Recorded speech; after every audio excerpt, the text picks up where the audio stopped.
अथ तृतीयोऽध्यायः। ॐ ऐं ह्रीं क्लीं चामुण्डायै विच्छी।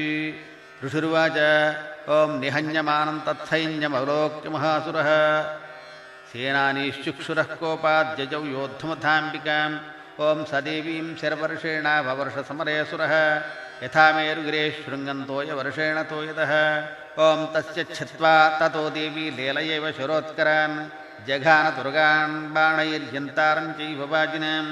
ॐ चिच्छेद च धनुः सद्यो ध्वजं चातिसमुच्छ्रतम्। ॐ विव्याधचीनं गात्रेषु छिन्नधन्वानमाशुकैः। ॐ सच्छिन्नधन्वा विरथो हताश्चो हतसारथिः अभ्यधावत्ततो देवीं खड्गचर्मधरोऽसुरः।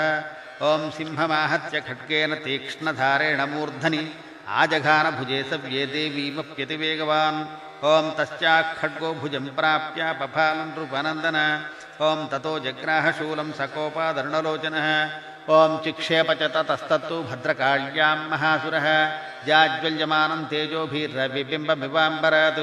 ॐ दृष्ट्वा तदापतच्छूलं देवी शूलममुञ्चत।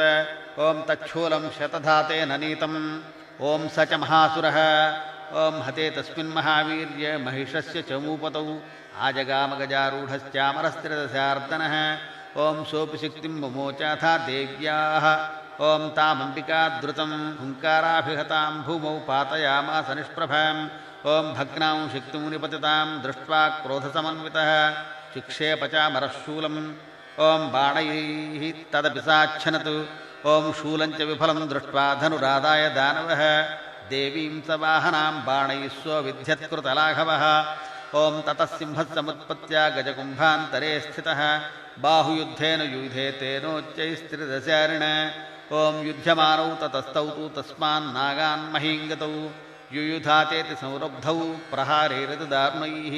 ॐ ततो वेगात्खमुत्पत्त्या निपत्य च मृगारिण करप्रहारेण शिरश्चामरस्य पृथक्कृतम्।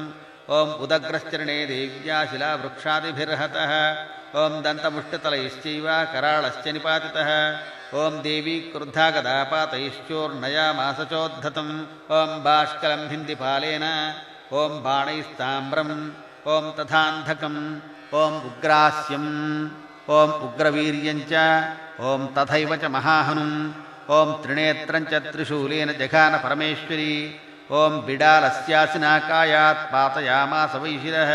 ॐ असिनैवासिलोमानमच्छिन्त्वा रणोत्सवे। ॐ उग्रदर्शनमत्युग्रैः खड्गपातैरपातयतु। ॐ दुर्धरं दुर्मुखं चोभौ शिरैर्निन्येयमक्षयम्। ॐ कालं च कालदण्डेन कालरात्रिरपातयतु। ॐ गणैः सिंहेन देव्या च जयक्ष्वेडाकृतोच्चकैः। ॐ एवं संक्षीयमाणे तु स्वसैन्यमहिषासुरः माहिषेण स्वरूपेण त्रासयामास तान् गणान्।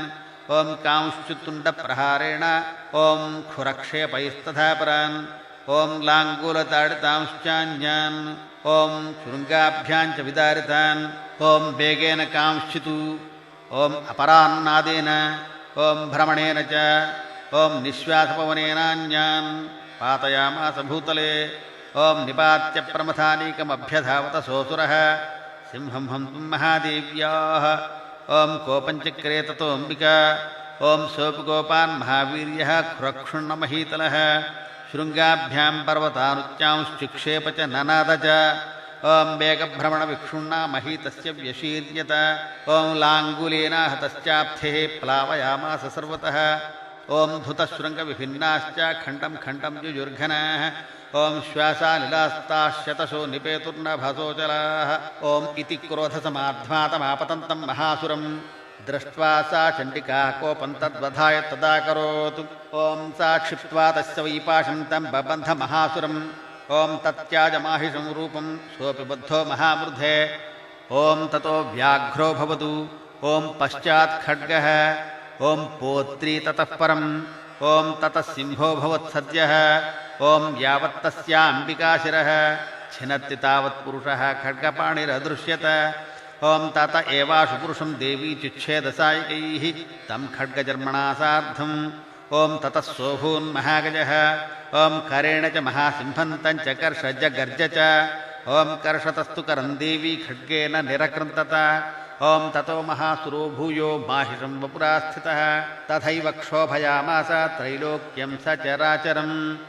ಓಂ ತತಃ ಕ್ರುದ್ಧಾ ಜಗನ್ಮಾತಾ ಚಂಡಿಕಾಪಾನಮುತ್ತಮಂ ಪಪೌ ಪುನಃ ಪುನಶ್ಚೈವ ಜಹಾಸಾರುಣಲೋಚನ ಓಂ ನಾನಾರ್ಧಜಾಸುರಃ ಸೋಪಿ ಬಲವೀರ್ಯಮದೋದ್ಧತಃ ವಿಷಾಣಾಭ್ಯಾಂಚ ಚಿಕ್ಷೇಪ ಚಂಡಿಕಾಂ ಪ್ರತಿಭೂಧರಾನ್ ಓಂ ಸಾ ಚ ತಾನ್ ಪರಿತಾಂಸ್ತೇನ ಚೂರ್ಣಯಂತೀ ಶರೋತ್ಕರೈಃ ಉವಾಚ ತಂ ಮದೋದ್ಭೂತಮುಖರಾಗಾಕುಲಾಕ್ಷರಂ ಓಂ ಗರ್ಜ ಗರ್ಜ ಕ್ಷಣಂ ಮೂಢಾ ಮಧು ಯಾವತ್ ಪಿಬಾಮ್ಯಹಂ ಮಯಾ ತ್ವಯಿಹತೆ ಯತ್ರೈವ ಗರ್ಜಿಷ್ಯಂತ್ಯಾಶು ದೇವತಾಃ ಋಷಿರುವಾಚ ಓಂ ಏವಮುಕ್ತ್ವಾ ಸಮುತ್ಪತ್ತ್ಯಾ ಸಾರೂಢಾ ತಂ ಮಹಾಸುರಂ ಪಾದೇನಾಕ್ರಮ್ಯ ಕಂಠೇನ ಶೂಲೇನೈನಮತಾಡಯತು ಓಂ ತತಃ ಸೋಪಪದಾಕ್ರಾಂತಸ್ತಯಾ ನಿಜಮುಖಾತ್ತದಾ ಅರ್ಧನಿಷ್ಕ್ರಾಂತ ಏವಾಸೀದ್ ದೇವ್ಯಾ ವೀರ್ಯೇಣ ಸಂವೃತಃ ಓಂ ಅರ್ಧನಿಷ್ಕ್ರಾಂತ ಏವಾಸೌ ಯುಧ್ಯಮಾನೋ ಮಹಾಸುರಃ ತಯಾ ಮಹಾಸಿನಾ ದೇವ್ಯಾ ಶಿರಶ್ಛಿತ್ವಾ ನಿಪಾತಿತಃ ಓಂ ತತೋ ಹಾಹಾಕೃತಂ ಸರ್ವಂ ದೈತ್ಯಸೈನ್ಯಂ ನನಾಶತತು ಓಂ ಪ್ರಹರ್ಷಂಚ ಪರಂಜಗ್ಮುಃ ಸಕಲಾ ದೇವತಾಗಣಾಃ ಓಂ ತುಷ್ಟುಸ್ತಾಂ ಸುರಾದೇವೀಂ ಸಹ ದಿವ್ಯೈರ್ಮಹರ್ಷಿಭಿಃ ಓಂ ಮುಮುಚುಃ ಪುಷ್ಪವರ್ಷಾಣಿ ದಿವಿ ದೇವಾಭಿಮಾನಗಾಃ ಓಂ ಜಗುರ್ಗಂಧರ್ವಪತಯಃ ಓಂ ನನೃತುಶ್ಚಾಪ್ಸರೋಗಣಾಃ ಓಂ ತತಃ ಸುರಗಣಾಃ ಸರ್ವೇ ದೇವ್ಯಾ ಇಂದ್ರಪುರೋಗಮಾಃ ಸ್ತುತಿಮಾರೇಭಿರೇಕರ್তুಂ ನಿಹತೆ ಮಹಿಷಾಸುರೇ ತಾಂ ದುರ್ಗಾಂ ದುರ್ಗಮಾಂ ದೇವೀಂ ದುರಾಚಾರವಿಘಾತಿನೀಂ ನಮಾಮಿ ಭವಭೀತೋಹಂ ಸಂಸಾರಾರ್ಣವತಾರಿಣೀಂ ಋಷಿರುವಾಚ ಓಂ ಶಕ್ರಾದಯಃ ಸುರಗಣಾ ನಿಹತೇತಿ ವೀರ್ಯೇ ತಸ್ಮಿನ್ ದುರಾತ್ಮನಿ ಸುರಾರಿಬಲೇ ಚ ದೇವ್ಯಾ ತಾಂ ತುಷ್ಟುವುಃ ಪ್ರಣತನಮ್ರಶಿರೋಧರಾಂ ಸ ವಾಗ್ಭಿಃ ಪ್ರಹರ್ಷ ಪುಲಕೋದ್ಗಮಚಾರುದೇಹಃ ಓಂ ದೇವ್ಯಾಯಯಾ ತತಮಿದಂ ಜಗದಾತ್ಮಶಕ್ತ್ಯಾ ನಿಶೇಷ ದೇವಗಣಶಕ್ತಿ ಸಮೂಹಮೂರ್ತ್ಯ ತಾಮಂಬಿಕಾಮಖಿಲದೇವಮಹರ್ಷಿ ಪೂಜ್ಯಾಂ ಭಕ್ತ್ಯಾ ಹನತಾಸ್ಮ ಓಂ ವಿದಧಾತು ಶುಭಾನಿ ಸಾನಃ ಓಂ ಯಸ್ಯಾಃ ಪ್ರಭಾವಮುತುಲಂ ಭಗವಾನನಂತೋ ಬ್ರಹ್ಮಾಹರಶ್ಚ ನ ಹಿ ವಕ್ತುಮಲಂ ಬಲಂ ಚ ಸಾ ಚಂಡಿಕಾಖಿಲಜಗತ್ಪರಿಪಾಲನಾಯ ನಾಶಾಯ ಚಾಸುರಭಯಶ್ಚ ಮತಿಂ ಕರೋತು ಓಂ ಯಾ ಶ್ರೀಃ ಸ್ವಯಂ ಸುಕೃತಿನಾಂ ಭವನೇಷು ಓಂ ತಾಂ ತ್ವಾಂ ನತಾಃ ಸ್ಮ ಪರಿಪಾಲಯ ದೇವಿ ವಿಶ್ವಂ ಓಂ ಅಲಕ್ಷ್ಮೀಃ ಪಾಪಾತ್ಮನಾಂ ಓಂ ತಾಂ ತ್ವಾಂ ನತಾಃ ಸ್ಮ ಪರಿಪಾಲಯ ದೇವಿ ವಿಶ್ವಂ ಓಂ ಕೃತಧಿಯಾಂ ಹೃದಯೇಷು ಬುದ್ಧಿಃ ಓಂ ತಾಂ ತ್ವಾಂ ನತಾಃ ಸ್ಮ ಪರಿಪಾಲಯ ದೇವಿ ವಿಶ್ವಂ ಓಂ ಶ್ರದ್ಧಾ ಸತಾಂ ಓಂ ತಾಂ ತ್ವಾಂ ನತಾಃ ಸ್ಮ ಪರಿಪಾಲಯ ದೇವಿ ವಿಶ್ವಂ ಓಂ ಕುಲಜನಪ್ರಭವಸ್ಯ ಲಜ್ಜಾ ಓಂ ತಾಂ ತ್ವಾಂ ನತಾಃ ಸ್ಮ ಪರಿಪಾಲಯ ದೇವಿ ವಿಶ್ವಂ ಓಂ ಕಿಂ ವರ್ಣಯಾಮ ತವ ರೂಪಮತಿಂ ಚ ಮೇತತು ಓಂ ಕಿಂ ತವ ವೀರ್ಯಮಸುರಕ್ಷೇಕಾರಿ ಭೂರಿ ಓಂ ಕಿಂ ಚಾಹವೇಷು ಚರಿತಾನಿ ತವಾದ್ಭುತಾನಿ ಸರ್ವೇಷು ದೇವ್ಯಸುರದೇವಗಣಾದಿಕೇಷು ಓಂ ಹೇತುಃ ಸಮಸ್ತಜಗತಾಂ ಓಂ ತ್ರಿಗುಣಾಪಿ ದೇವೈರ್ನ ಜ್ಞಾಯಸೆ ಓಂ ಹರಿಹರಾದಿಭಿರಪಿ ಓಂ ಅಪಾರ ಓಂ ಸರ್ವಾಶ್ರಯ ಓಂ ಅಖಿಲಮಿದಂ ಜಗದಂಶಭೂತಂ ಓಂ ಅವ್ಯಾಕೃತಾ ಹಿ ಓಂ ಪರಮಾ ಓಂ ಪ್ರಕೃತಿಸ್ತ್ವಂ ಓಂ ಆದ್ಯಾ ಓಂ ಯಸ್ಯಾಸ್ತಮಸ್ತಸುರತಾ ಸಮುದೀರಣೇನ ತೃಪ್ತಿಂ ಪ್ರಯಾತಿ ಸಕಲೇಷು ಮಖೇಷು ದೇವಿ ಸ್ವಾಹಾಸಿ ವೈ ಓಂ ಪಿತೃಗಣಸ್ಯ ಚ ತೃಪ್ತಿಹೇತುಃ ಉಚ್ಚಾರ್ಯಸೇ ತ್ವಮತ ಏವ ಜನೈಃ ಸ್ವಧಾ ಚ ಓಂ ಯಾ ಮುಕ್ತಿಹೇತುರವಿಚಿನ್ತ್ಯ ಮಹಾವ್ರತಾತ್ವಂ ಓಂ ಅಭ್ಯಸ್ಯಸೇ ಸುನಿಯತೇಂದ್ರಿಯತತ್ವಸಾರೈಃ ಓಂ ಮೋಕ್ಷಾರ್ಥಭಿರ್ಮುನಿಭಿರಸ್ತಸಮಸ್ತದೋಷೈಃ ವಿದ್ಯಾಸಿತಾ ಭಗವತಿ ಪರಮಾ ಹಿ ದೇವಿ ಓಂ ಶಬ್ದಾತ್ಮಿಕ ಓಂ ಸುವಿಮಲ ಓಂ ಋಗ್ಯಜುಷಾಂ ನಿಧಾನಂ ಓಂ ಉತ್ಕೀಥರಮ್ಯ ಪದಪಾಠವತಾಂಚ ಸಾಮ್ನಾಂ ಓಂ ತ್ರಯೀ ಭಗವತಿ ಓಂ ಭವಭಾವನಾಯ ವಾರ್ತಾ ಚ ಸರ್ವಜಗತಾಂ ಪರಮಾರ್ತಿಹಂತ್ರಿ ಓಂ ಮೇಧಾಸಿ ದೇವಿ ವಿದಿತಾಖಿಲಶಾಸ್ತ್ರಸಾರ ಓಂ ದುರ್ಗಾಸಿ ದುರ್ಗಭವಸಾಗರಣೌರಸಂಗ ಓಂ ಶ್ರೀಃ ಕೈಟಭಾರಿ ಹೃದಯೈಕಕೃತಾಧಿವಾಸ ಓಂ ಗೌರೀ ತ್ವಮೇವ ಶಶಿಮೌಳಿಕೃತಪ್ರತಿಷ್ಠಾ ಓಂ ಈಷತ್ಸಹಾಸಮಮಲಂ ಪರಿಪೂರ್ಣಚಂದ್ರಬಿಂಬಾನುಕಾರಿ ಕನಕೋತ್ತಮಕಾಂತಿಕಾಂತಂ ಅತ್ಯದ್ಭುತಂ ಪರಹೃತಮಾತ್ತರುಷಾ ತಥಾಪಿ ವಕ್ತ್ರಂ ವಿಲೋಕ್ಯ ಸಹಸಾ ಮಹಿಷಾಸುರೇಣ ಓಂ ದೃಷ್ಟ್ವಾ ತು ದೇವಿ ಕುಪಿತಂ ಭ್ರುಕುಟೀಕರಾಳಂ ಉದ್ಯಚ್ಛಸಾಂಕಸದೃಶಚ್ಛವಿಯನ್ನ ಸದ್ಯಃ ಪ್ರಾಣಾನ್ ಮುಮೋಚ ಮಹಿಷಸ್ತದತೀವ ಚಿತ್ರಂ ಓಂ ಕೈರ್ಜೀವ್ಯತೆ ಹಿ ಕುಪಿತಾಂತಕದರ್ಶನೇನ ಓಂ ದೇವಿ ಪ್ರಸೀತ ಪರಮಾ ಭವತಿ ಭವಾಯ ಓಂ ಸದ್ಯೋ ವಿನಾಶೇತಿ ಕೋ ಭವತಿ ಕುಲಾನಿ ಓಂ ವಿಜ್ಞಾತಮೇತದಧನೈವ ಯದಸ್ತಮೇತನ್ನೇತಂ ಬಲಂ ಸುವಿಪುಲಂ ಮಹಿಷಾಸುರಸ್ಯ ಓಂ ತೇ ಸಮ್ಮತಾ ಜನಪದೇಷು ಧನಾನಿ ತೇಷಾಂ ಯಶಾಂಸಿ ನ ಚ ಸೀದತಿ ಧರ್ಮವರ್ಗಃ ಧನ್ಯಾಸ್ತಯೇವ ನಿಭೃತಾತ್ಮಜಭೃತ್ಯದಾರ ಯೇಷಾಂ ಸದಾಭ್ಯುದಯದ ಭವತಿ ಪ್ರಸನ್ನ. ಓಂ ಧರ್ಮ್ಯಾಣಿ ದೇವಿ ಸಕಲಾನಿ ಸದೈವ ಕರ್ಮಾಣ್ಯತ್ಯಾದೃತಃ ಪ್ರತಿದಿನಂ ಸುಕೃತೀಕರೋತಿ. ಓಂ ಸ್ವರ್ಗಂ ಪ್ರಯಾತಿ ಚ ತತೋ ಭವತಿ ಪ್ರಸಾದಾತ್.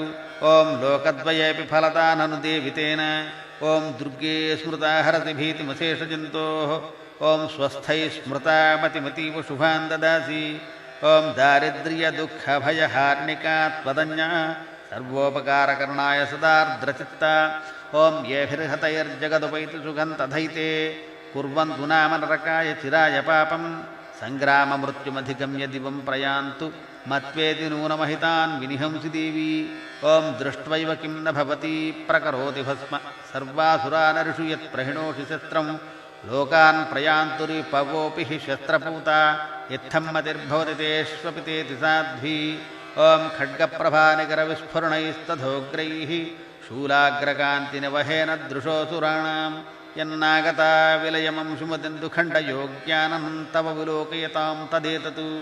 ಓಂ ದುರ್ವೃತ್ತವೃತ್ತಶಮನಂತವ ದೇವಿಶೀಲಂ. ಓಂ ರೂಪಂ ತಥೈತದವಿಚಿತ್ಯಮತುಲ್ಯಮಂಜೈಃ. ಓಂ ವೀರ್ಯಂಚ ಹಂತೃಹೃತದೇವ ಪರಾಕ್ರಮಾಣಾಂ. ಓಂ ವೈರಿಷ್ವಪಿ ಪ್ರಕಟತೈವ ದಯಾತ್ವಯೇತ್ಥಂ.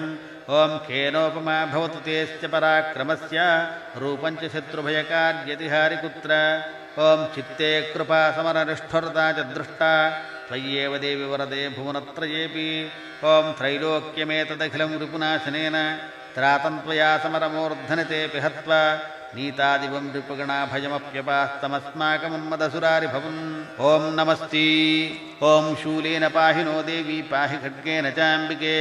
ಘಂಟಾಸ್ವನೇನ ನಃ ಪಾಹಿ ಚಾಪಜ್ಯಾನಿಸ್ವನೇನ ಚ. ಓಂ ಪ್ರಾಚ್ಯಾಂ ರಕ್ಷ ಪ್ರತೀಚ್ಯಾಂ ಚ ಚಂಡಿಕೆ ರಕ್ಷ ದಕ್ಷಿಣೆ. ಭ್ರಾಮಣೇನಾತ್ಮಶೂಲಸ್ಯ ಉತ್ತರಸ್ಯಾಂ ತಥೇಶ್ವರಿ. ಓಂ ಸೌಮ್ಯಾನಿ ಯಾನಿ ರೂಪಾಣಿ ತ್ರೈಲೋಕ್ಯೇ ವಿಚರಂತಿ ತೇ. ಯಾನಿ ಚಾತ್ಯಂತಘೋರಾಣಿ ತೈರಕ್ಷಾಸ್ಮಾಂಸ್ತಥಾ ಭುವಂ. ಓಂ ಖಡ್ಗಶೂಲಗದಾದೀನಿ ಯಾನಿ ಚಾಸ್ತ್ರಾಣಿ ತೇಂಬಿಕೆ. ಕರಪಲ್ಲವಸಂಗೀನಿ ತೈರಸ್ಮಾನ್ ರಕ್ಷ ಸರ್ವತಃ. ಋಷುರುವಾಚ. ಓಂ ಏವಂ ಸ್ತುತಾಸುರೈಃ ದಿವ್ಯೈಃ ಕುಸುಮೈಃ ನಂದನೋದ್ಭವೈಃ ಅರ್ಚಿತಾ ಜಗತಾಂ ಧಾತ್ರಿ ತಥಾ ಗಂಧಾನುಲೇಪನೈಃ ಭಕ್ತ್ಯಾ ಸಮಸ್ತೈಸ್ತ್ರಿದೈಃ ದಿವ್ಯೈರ್ಧೂಪೈಃ ಸುಧೂಪಿತಾ. ಪರಾಹ ಪ್ರಸಾದಸುಮುಖಿ ಸಮಸ್ತಾನ್ ಪ್ರಣತಾನ್ ಸುರಾನ್. ಓಂ ವ್ರಿಯತಾಂ ತ್ರಿದಶಾಃ ಸರ್ವೇ ಯದಸ್ಮತ್ತೋಭಿವಾಂಛಿತಂ. ದದಾಮ್ಯಹಮತಿ ಪ್ರೀತ್ಯಾ ಸ್ತವೈರೇಭಿಃ ಸುಪೂಜಿತ. ಕರ್ತವ್ಯಮಪರಂ ಯಚ್ಚ ದುಷ್ಕರಂ ತನ್ನಿವೇದ್ಯತಾಂ. ತುಷ್ಟಾಸ್ಮಿ ಸ್ತೋತ್ರಮುಖ್ಯೇನ ತಥೈವಾರಾಧನೇನ ಚ. ಯುಷ್ಮಾಕಂ ಸೋಪಹಾರೇಣ ಭಕ್ತ್ಯಾ ಪ್ರಣತಿ ಪೂರ್ವಯ. ಮಹಿಷೋಯಂ ಮಹಾವೀರ್ಯೋ ನಿಹತಶ್ಚ ಮಯಾರಣೆ. ಜಗತಾಮುಪಕಾರಾಯ ಕಿಮಿನ್ಯದವಶಿಷ್ಯತೆ. ಕರೋಮಿ ಭವತಾಂ ಕಾರ್ಯಂ ಸಂಪ್ರೀತ್ಯಾ ದುಷ್ಕರಂ ಮಹತು. ವರಂಚ ಸಂಪ್ರಯಚ್ಛಾಮಿ ಜಗತಾಮುಪಕಾರಕಂ. ಓಂ ಭಗವತ್ಯಾಕೃತಂ ಸರ್ವಂ ನ ಕಿಂಚಿದವಶಿಷ್ಯತೆ. ಯದಯಂ ನಿಹತಃ ಶತ್ರುರಸ್ಮಾಕಂ ಮಹಿಷಾಸುರಃ.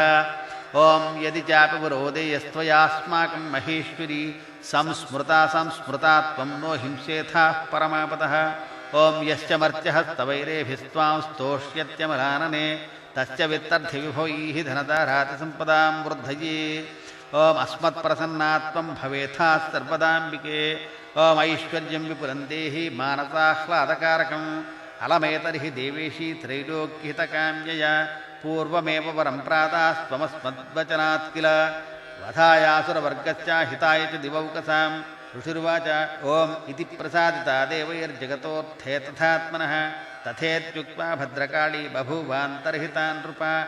ಓಂ ಇತ್ಯೇತತ್ ಕಥಿತಂ ಭೂಪಾ ಸಂಭೂತಾ ಸಾ ಯಥಾ ಪುರ. ದೇವಿ ದೇವಶರೀರೇಭ್ಯೋ ಜಗತ್ರೈಹಿತೈಷಿಣಿ. ಓಂ ಪುನಶ್ಚ ಗೌರೀ ದೇಹಾತ್ ಸಾ ಸಮುದ್ಭೂತಾ ಯಥಾ ಭವತು. ವಧಾಯ ದುಷ್ಟದೈತ್ಯಾನಾಂ ತಥಾ ಶುಂಭನಿಶುಂಭಯೋಃ. ರಕ್ಷಣಾಯ ಚ ಲೋಕಾನಾಂ ದೇವಾನಾಮುಪಕಾರಿಣಿ. ತಚ್ಛೃಣುಷ್ವ ಮಯಾಖ್ಯಾತಂ ಯಥಾವತ್ ಕಥಯಾಮಿ ತೇ.